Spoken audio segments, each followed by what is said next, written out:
Amém, queridos irmãos, chegamos à terça-feira, terceira semana. Nessa terceira semana, o título geral é Eu sou o caminho e a verdade e a vida. O título da terça-feira é Habitar em Deus. E o versículo, João 14,16.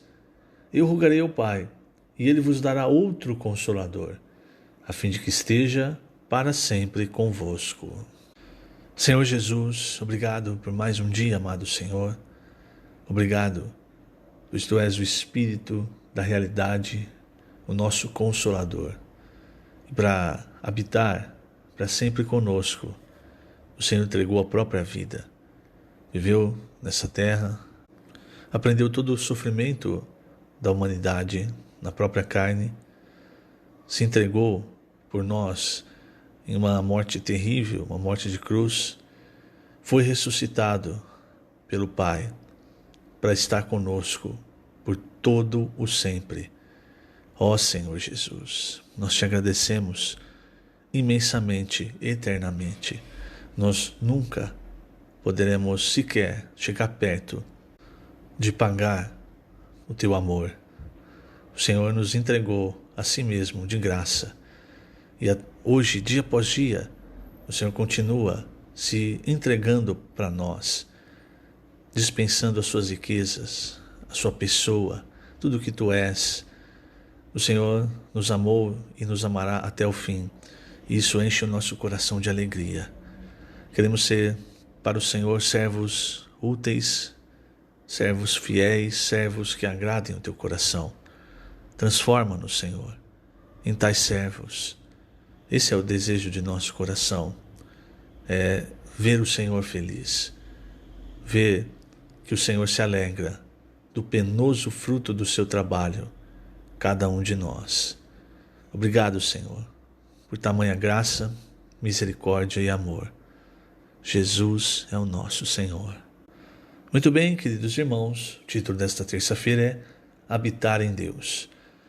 Falamos ontem, falamos na semana passada, o Evangelho de João, até o capítulo 13, é uma sessão, Ele mostra-nos o Senhor como homem, como o verbo da vida, vindo para ser a vida eterna, para entrar no homem, ser a vida eterna para o homem, para que o homem tenha a vida eterna. E a partir do capítulo 14, o Senhor nos revela algo muito precioso, muito grandioso. O objetivo do Pai não é apenas que Ele, o Deus, próprio Deus triuno, entre em nós, mas que através da obra de Cristo, nós também entrássemos no Pai. Quando o Senhor fala, na casa de meu Pai há muitas moradas, Ele não está falando, como nós vemos no alimento diário, não está falando de mansões celestiais, de uma residência no céu, nada disso. Isso ainda é muito ínfimo, isso é coisa material. O que o Senhor está falando a morada é o próprio Pai. E no começo do capítulo 14, ele diz aos discípulos, não se turbe o vosso coração. Então ele sabia que os discípulos, o peso da palavra do Senhor sobre ele morrer, a ficha estava começando a cair, não vamos usar esse termo, A ficha estava começando a cair, eles estavam começando a ficar tristes. Uma coisa é você ouvir, vai chegar um dia, eu vou morrer, você entregue nas mãos dos sacerdotes. Então o Senhor falava sobre isso. A reação deles não era muito positiva, como a gente vê em Mateus 16, a reação de Pedro. Eles amavam o Senhor. Não entendiam ainda bem o plano de Deus, mas amavam o Senhor. Mas ali naquele momento, o Senhor já havia dito, o momento chegou, agora eu vou ser entregue. Então o coração deles começou a se entristecer. E aí o Senhor preocupado, o Senhor sempre está preocupado conosco. Não ache que o Senhor quer ver-nos sofrer. Embora os sofrimentos muitas vezes nos façam nos achegar mais ao Senhor, nos façam ver melhor as coisas espirituais, ver de um outro ângulo. O Senhor não quer ver nenhum de nós sofrendo, com o coração turbado, não é? Então ele disse para os discípulos, não se turbe o vosso coração. Credes em Deus, crede também em mim. Quer dizer, aqui é a palavra do enviado. Então o Senhor, como enviado do Pai, estava dizendo, olha, vocês creem em Deus, não é? Creem no Pai. Vocês podem crer em mim também. E aí ele mostra, ó, na casa de meu pai há muitas moradas. Se assim não fora, eu vou-lhe teria dito, pois vou preparar-vos lugar. Então, o Senhor estava indo para o Pai, estava morrendo, para preparar lugar. Então, qual é o processo? O Senhor, como homem, né, como o filho do homem, também o filho de Deus, ele morreria. E ao ressuscitar, irmãos, ele se tornaria o Espírito que dá vida. Isso não quer dizer que o Senhor não é o Espírito. Não, ele e o Pai sempre foram um, assim como o Espírito Santo. A questão é que, no Antigo Testamento, o Espírito Santo, quando ele tomava posse do corpo dos profetas, ele vinha sobre os profetas, ele era derramado sobre os profetas. Então era diferente do que acontece no Novo Testamento. Então havia o Espírito Santo. Agora, quando o Senhor diz que, mais à frente no versículo 6, quando ele fala, perdão, no versículo 16, quando ele fala que viria o outro Consolador, e esse outro Consolador é o próprio Senhor, ele estava mostrando que ao Espírito seriam acrescentadas as experiências do viver humano de Jesus, tanto o seu viver humano, quanto a sua morte, quanto a sua ressurreição. É isso que João, no capítulo 7, ele quis dizer quando ele diz que o Espírito ainda não havia sido dado porque o Senhor ainda não havia sido glorificado. Então, era esse Espírito com todas as experiências do Senhor. Então, quando ele é ressuscitado, ele vai ao Pai e depois ele vai até os discípulos e sopra o Espírito Santo para dentro dos discípulos, o Espírito. É o Espírito da realidade, o outro Consolador. Então, qual que é a diferença entre o Antigo Testamento e o Novo Testamento? É que agora o Espírito Santo está dentro de nós. Há o Espírito de poder que, por exemplo, encheu aqueles discípulos em Atos 2, no dia de Pentecostes. Isso é o Espírito que realiza a obra de Deus, que realiza os milagres. Por isso que eles falaram em línguas. Mas o Espírito Santo, esse está dentro de nós por toda a eternidade. Como o Senhor disse, ele vai estar para sempre conosco. Então, ninguém perde o Espírito Santo. Porque uma vez que nós cremos, nós recebemos o Espírito Santo e ele está conosco, ele é um penhor. Paulo diz isso, que ele é o penhor da nossa herança até o dia da redenção. Esse dia da redenção não é a redenção da salvação do nosso espírito, é a redenção do nosso corpo. Porque quando nós tivermos um corpo de glória na volta do Senhor, aí tudo isso que nós estamos falando agora sobre entrar em Deus vai ser algo completo. Por enquanto, irmãos, nós temos um pouco do antegozo, mas ainda assim é algo que nós muitas vezes não conseguimos entender.